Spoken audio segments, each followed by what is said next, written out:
Hi, it's dawn of the new era for your summer solstice special. I'm so excited about this. I'm just so excited about the summer solstice. I'm going to tell you what, it feels so light. You know, as above, so below, so they say. It is true. As soon as we went into Cancer season, I was like, I could breathe. It's so light. It's so light. Some of my best friends ever in the world are Cancers. I'm just collecting these insane cards that I pulled for the summer solstice. I've had requests that people would love it if instead of just doing a monthly reading that I would start doing these readings more regularly, maybe even once a week. So I'm thinking about it. Let me know in the comments. Make sure you like and subscribe.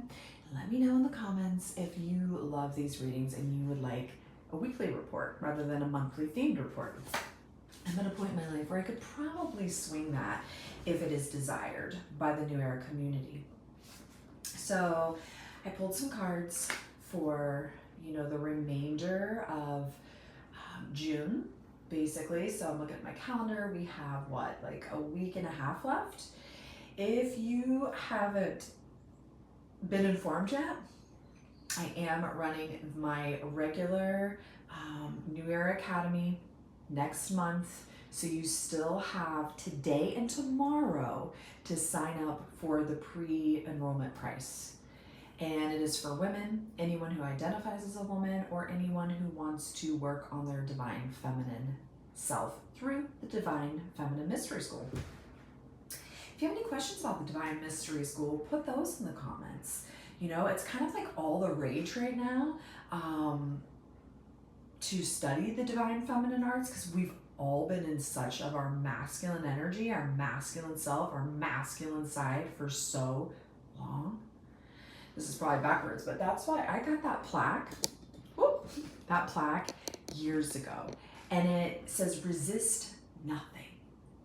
And it speaks to, how much we've been taught to be inauthentic and to, resist what's happening around.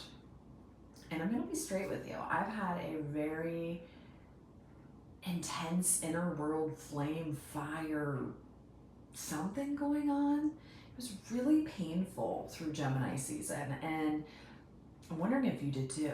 And I think, if it was collective and not so personal, it was really like about the things that I was resisting, about the things that I wasn't accepting.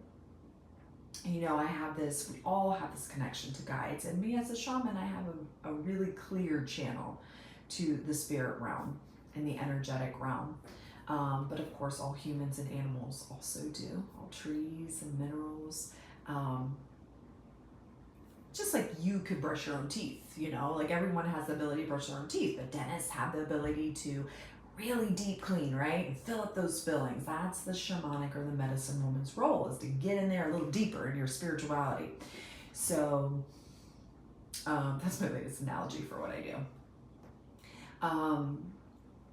The deeper message during Gemini season was like this: you are not in control of your reality. You're only in control of how you respond to your reality, right? And you can't just run away from your reality. Like some people will just want to escape it, right?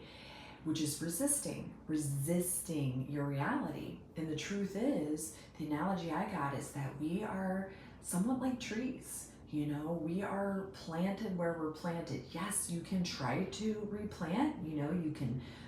You can look for houses, you can look for new opportunities, but if it is not the divine will, if the divine doesn't want to experience that through you, it's not going to happen.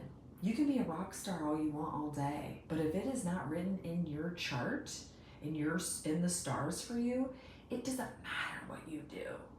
It's not going to happen. I know rock stars. And I was driving to Yellow Springs yesterday when this,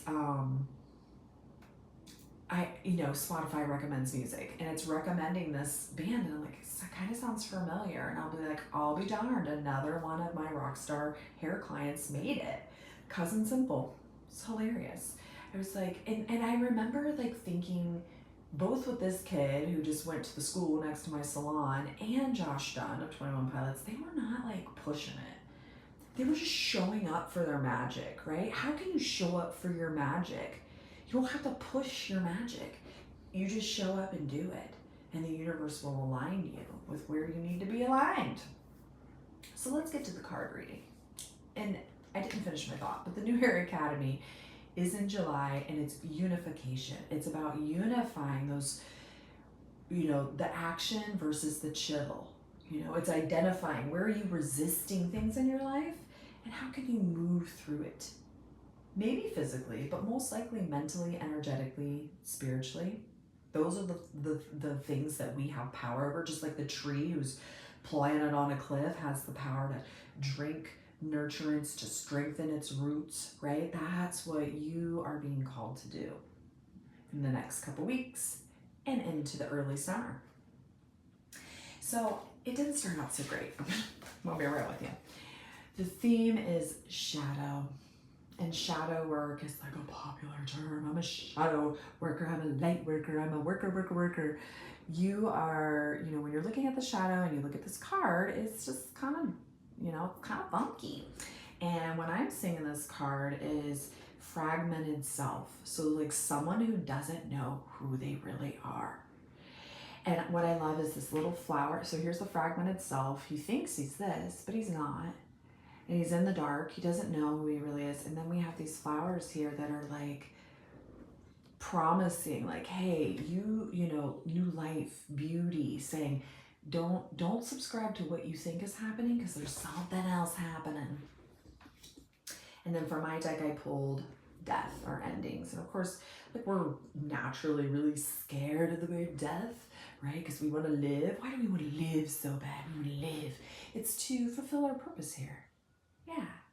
And sometimes we're scrolling on Facebook or we're watching shows or we look at our neighbors or our friends and we're like, that's what I should be doing. No, the spark of the divine wants you to be doing what you're supposed to be doing. So this is the death of the belief of who you think you are. It's again solidifying that in the shadow card.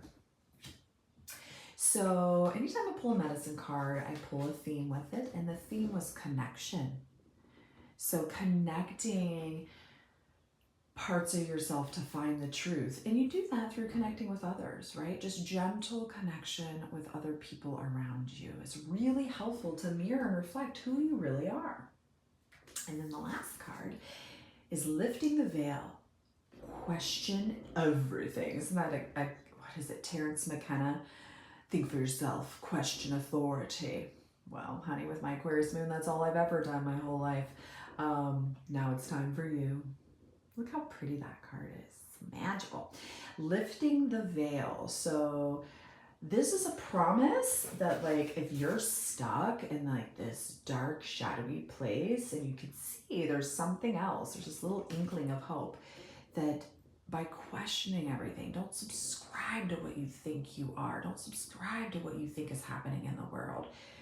Stay curious, stay open. And then it says everything aligned must go, unaligned must go. So there will be some loss. The death and loss card. Oh, that doesn't have to be bad. That could be the loss of a job or a friendship. Something that will be replaced for the better. So you don't have to be like, I'm so scared. Yes, we're humans. We're scared of change. But in the end, it's going to be okay. Get your own personal, private, individual, specific reading at dawn-thompson.com. If you're local to Columbus, Ohio, consider joining me at Paloma in Grandview this Thursday. That's my only temple time where we'll come together physically. And then, of course, I have my virtual mystery school, the New Era Mystery School. I would love it if you feel the call to connect with me. You can also access more information about that on my website. We're entering a very fiery season. So here's the fire mudra, water mudra. We did that last night in circle. It was so amazing. Okay, that's enough. Happy summer solstice. Mwah.